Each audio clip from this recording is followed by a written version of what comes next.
Assalamualaikum warahmatullahi wabarakatuh. Pada kesempatan dan kesempitan kali ini, saya akan membahas kembali aksi kocak dari Detektif Lee dan Carter dalam film yang berjudul Rush Hour 2. Film yang dirilis pada tahun 2001 lalu ini akan menceritakan tentang dua orang pria yang ingin menikmati liburannya di Hong Kong. Namun, di tengah-tengah liburan Lee dan Carter, tiba-tiba saja mereka mendapatkan sebuah misi untuk melakukan penangkapan kelompok kriminal di Hong Kong.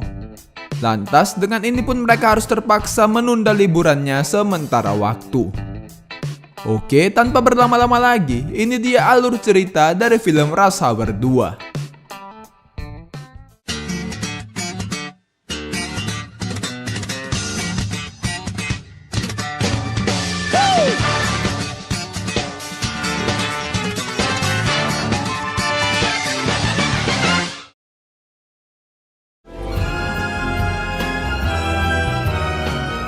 Di awal cerita, kita diperlihatkan seorang wanita misterius yang membawa sebuah amplop ke gedung kedutaan besar Amerika Serikat. Ketika wanita itu keluar dari gedung, tiba-tiba saja gedung kedutaan Amerika Serikat itu meledak. Di sisi lain, Carter yang baru tiba di Hong Kong ingin menikmati liburannya bersama dengan Lee. Di tengah perjalanan, Lee dihubungi oleh komandannya yang bernama Chin untuk menyampaikan insiden pengeboman di gedung kedutaan Amerika Serikat tadi. Lantas, Chin memperkirakan dalang dari kejadian ini adalah geng triad yang dipimpin oleh seorang bernama Ricky Ten. Di sini, Carter yang mendengar percakapan Lee tadi terlihat sedikit kesal dengannya. Sebab, Lee seperti akan mengambil kasus lagi di saat mereka tengah menikmati liburan. Tetapi, Lee membohongi Carter jika ia akan membawanya pergi ke sebuah klub malam. Sesampainya di lokasi, Lee meninggalkan Carter dengan berpura-pura pergi ke toilet untuk mencari keberadaan geng triad. Di sana, Carter sangat bersenang-senang dengan menyanyi lagu Michael Jackson bersama para wanita-wanita seksi. Melihat hal itu, Lee langsung meminta Carter untuk turun dari panggung karena klub tersebut merupakan milik para gangster. Lee menjelaskan alasan kedatangan mereka ke tempat itu adalah untuk melakukan penyamaran dan mencari keberadaan geng triad. Mendengar hal ini, Carter yang memiliki kepercayaan tinggi justru maju ke depan dan berbicara dengan bahasa Cina. Namun sialnya, Carter yang tidak fasih dalam berbahasa Cina malah menjadi perhatian para gangster di tempat tersebut. Lalu, tanpa disengaja, Lee melihat geng triad dan tangan kanan dari Ricky Ten yang bernama Huli. Lantas, Lee dan Carter langsung bergegas mengejar mereka yang naik ke atas sebuah bangunan.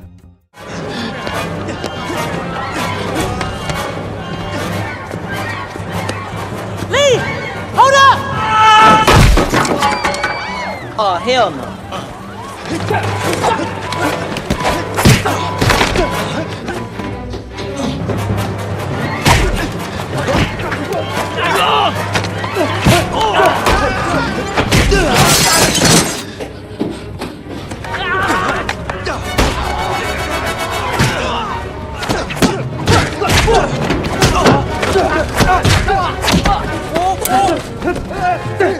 Kemudian saat Lee berhasil sampai ke atas bangunan, dirinya lebih dulu diserang oleh Yuli yang menunggunya.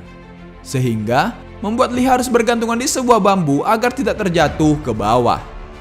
Kemudian Carter yang baru tiba di atas dan hendak ingin menyelamatkan Lee, justru malah dirinya lah yang terjatuh didorong oleh Yuli. Alhasil mereka berdua pun bergantungan di bambu yang sama yang pada akhirnya malah terjatuh ke bawah.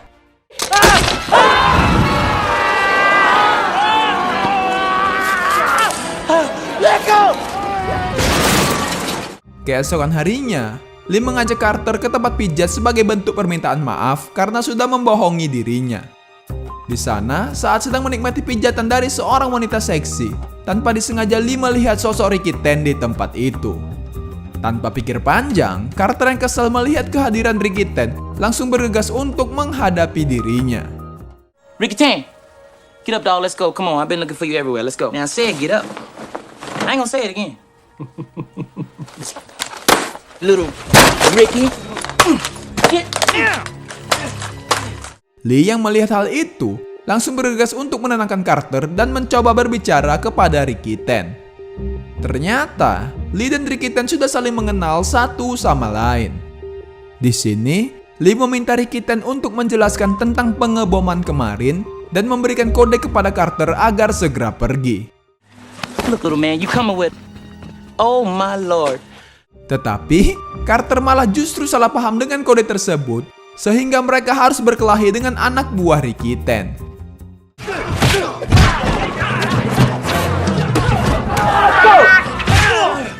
Sorry, man. Oh, y'all look alike.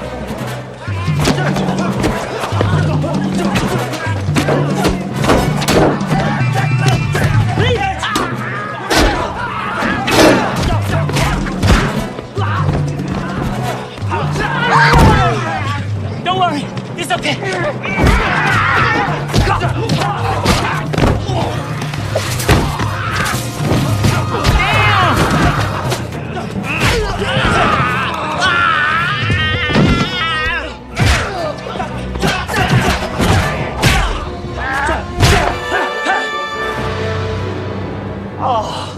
Sampai akhirnya, Lee dan Carter berakhir dituruni di tengah jalan dalam keadaan telanjang.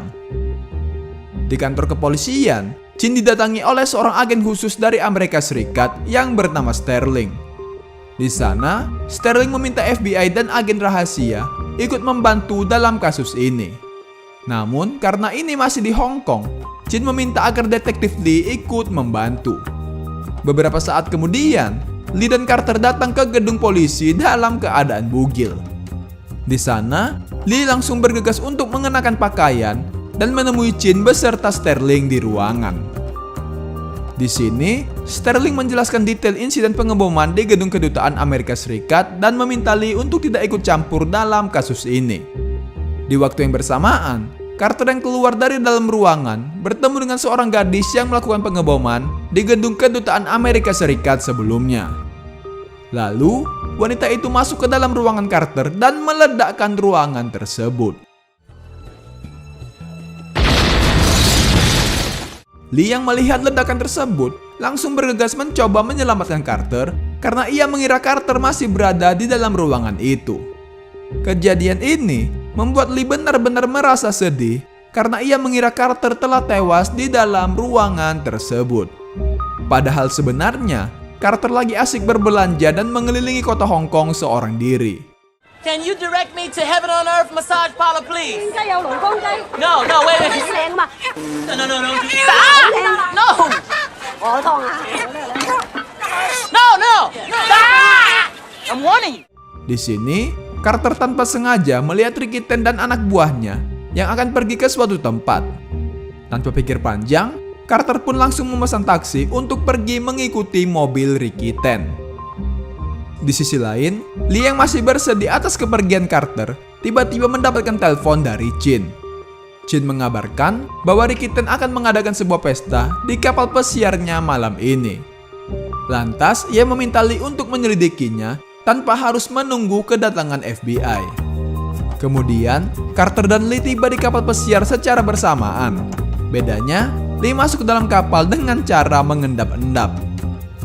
Di acara pesta tersebut, Carter menghampiri seorang wanita cantik yang bernama Isabella. Di sini, Carter mencoba merayunya dengan mengaku sebagai pemilik kapal pesiar ini dengan nama SS Minnow Johnson. Namun sialnya, ternyata kapal pesiar tersebut bernama Red Dragon yang dimiliki oleh temannya Isabella yang bernama Stephen Rain. Di sisi lain, Lee yang berada di dalam kapal dengan sigap langsung menginterogasi anak buah dari Ricky Ten. Di waktu yang bersamaan, Carter tiba-tiba muncul di hadapannya dan membuat Lee terkejut. Tidak lama kemudian, anak buah Ricky Ten muncul dan membawa mereka berdua. Dalam pertemuan ini, Ricky mengatakan dengan tegas kepada Lee kalau bukan dirinya lah yang melakukan pengeboman tempo lalu. Di sini, Ricky Ten menjelaskan kalau saat ini sedang terjadi perang internal di dalam gengnya. Di tengah obrolan tersebut, tiba-tiba saja Huli datang dan menembak Ricky Ten hingga terjatuh dari kapal. Hal itu sontak membuat Lee langsung menyerang semua pasukan Huli.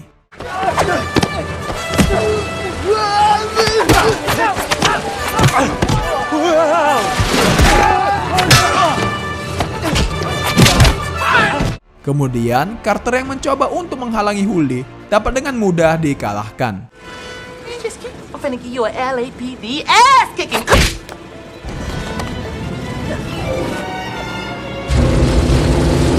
I slipped and I fell.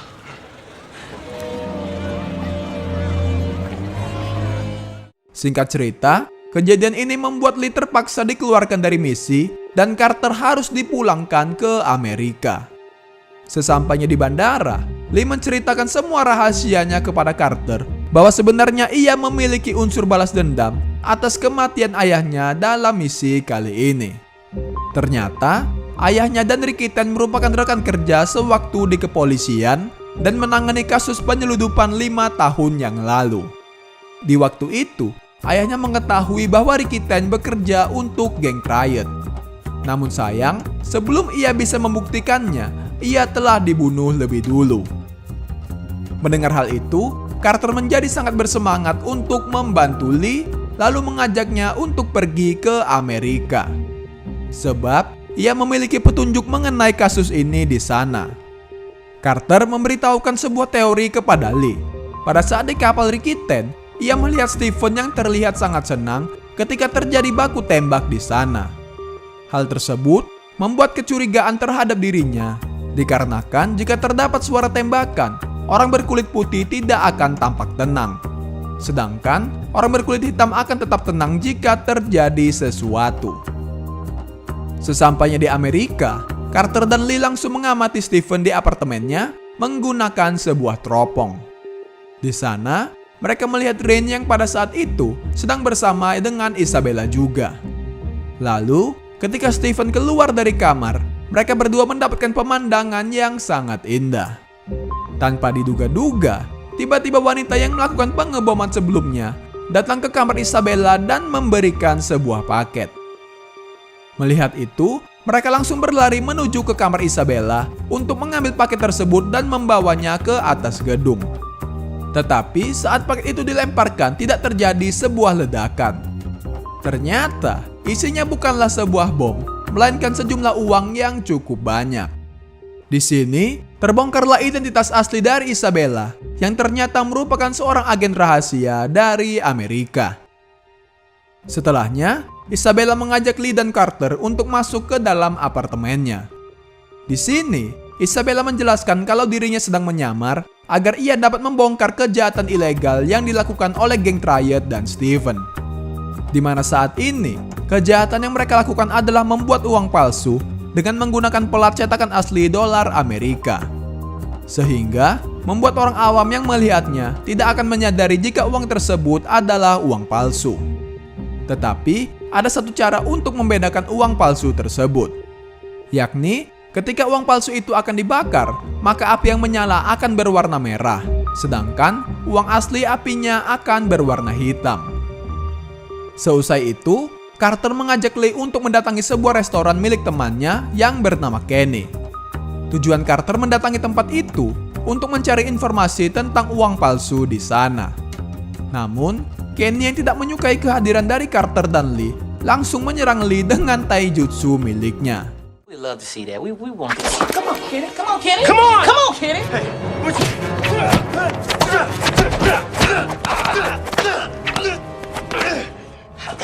Di tengah pertarungan itu, ternyata Kenny dan Lee merupakan satu perguruan sehingga mereka pun akhirnya berbaikan.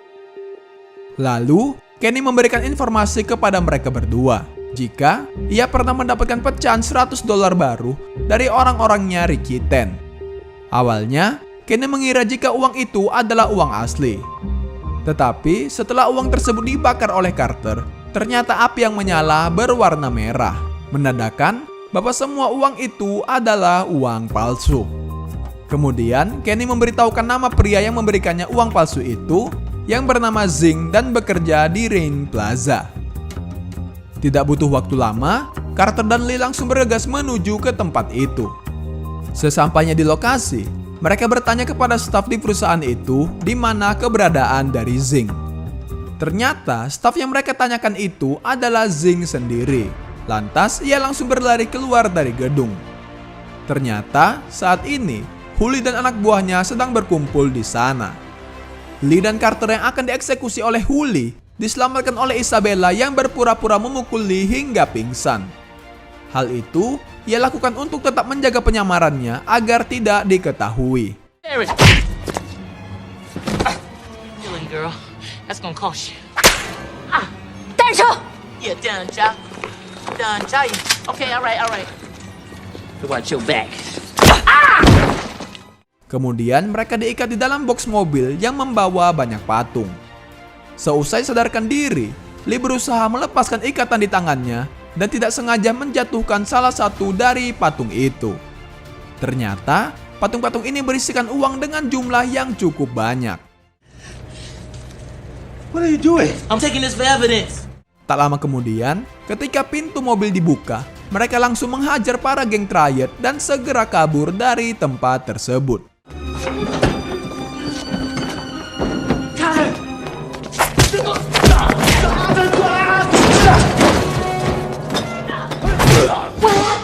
You left me! I didn't leave you, man. I was waiting up there for you. Di tengah pelarian itu, tanpa disadari mereka berdua telah berada di Las Vegas.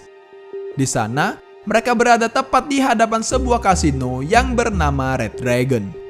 Hal ini mengingatkan Carter bahwa nama tersebut sama dengan nama kapal milik Stephen Rain di Hong Kong. Tanpa pikir panjang, Lee dan Carter langsung bergegas menuju ke tempat itu. Namun, sebelum pergi ke sana, mereka harus berganti baju terlebih dahulu. Di dalam kasino, terlihat Stephen Rain yang menjadi pembaca acara pembukaan tempat itu. Beberapa saat kemudian, tiba-tiba saja Lee diajak Isabella untuk berdansa dan memberitahukan Lee sebuah ruangan untuk menghitung uang.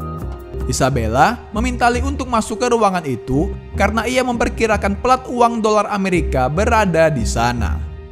Kemudian, Lee dan Carter langsung membagi tugas mereka masing-masing.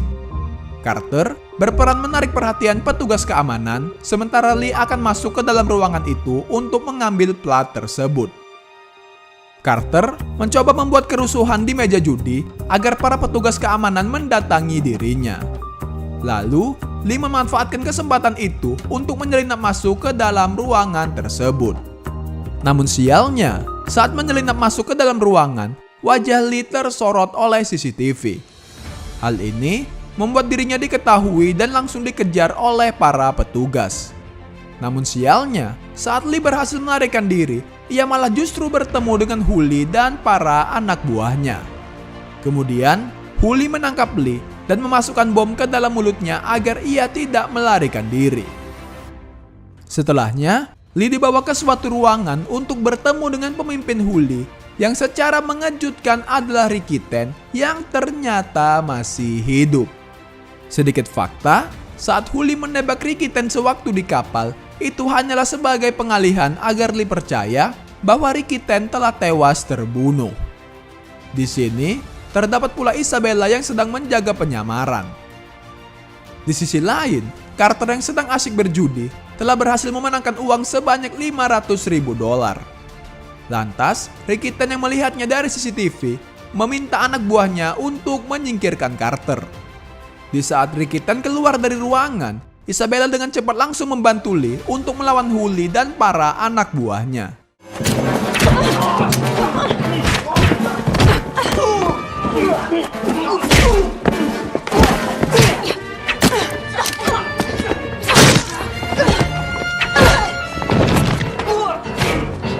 Di tengah pertarungan itu, Lee yang terdorong jatuh ke bawah berusaha mencari remote bom yang juga terjatuh bersama dirinya.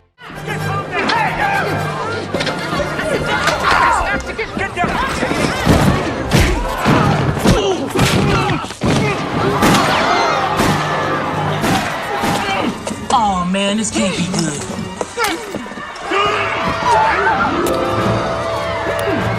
Di bawah, Lee mendekati Carter untuk meminta tolong mengeluarkan bom yang berada di mulutnya sebelum Huli menekan remote bom itu. Di sisi lain, Huli menghalangi mereka untuk mencari Ricky Ten dengan melemparkan sebuah tombak. Lantas, Carter yang ingin balas dendam kepada Huli berniat menghadapinya seorang diri dan meminta Lee untuk pergi lebih dulu. You don't know nothing about this, do you? Egyptian style. Bring it on! What's wrong with you, woman?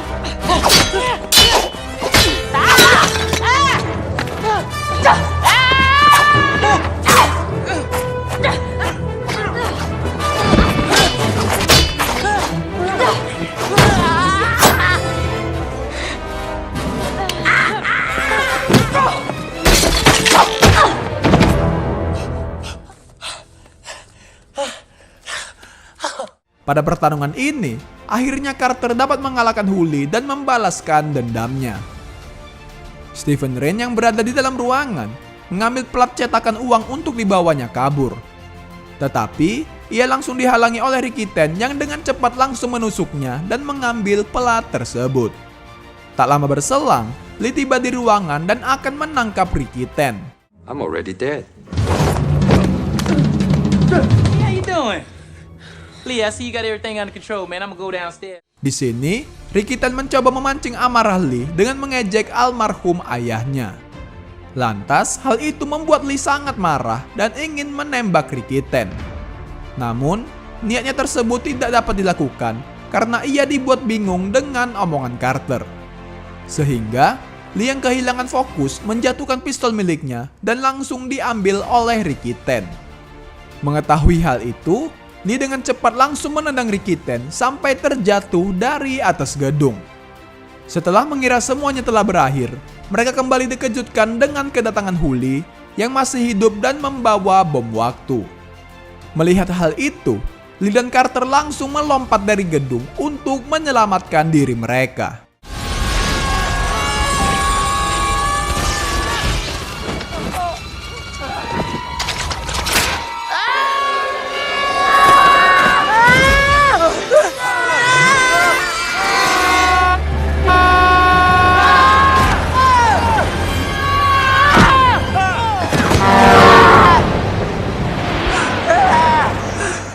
Di penghujung cerita, Isabella menemui Lee di bandara untuk mengucapkan terima kasih.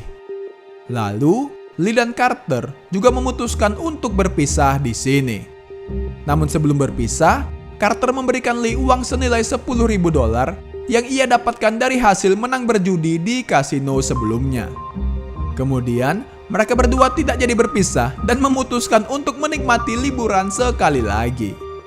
Lalu, cerita dari kedua detektif kocak ini akan berlanjut pada film Rush Hour 3. Oke, mungkin itu saja untuk pembahasan film kita kali ini. Mohon maaf jika terdapat banyak kesalahan dalam proses penceritaan saya. Terima kasih telah menonton. Assalamualaikum warahmatullahi wabarakatuh.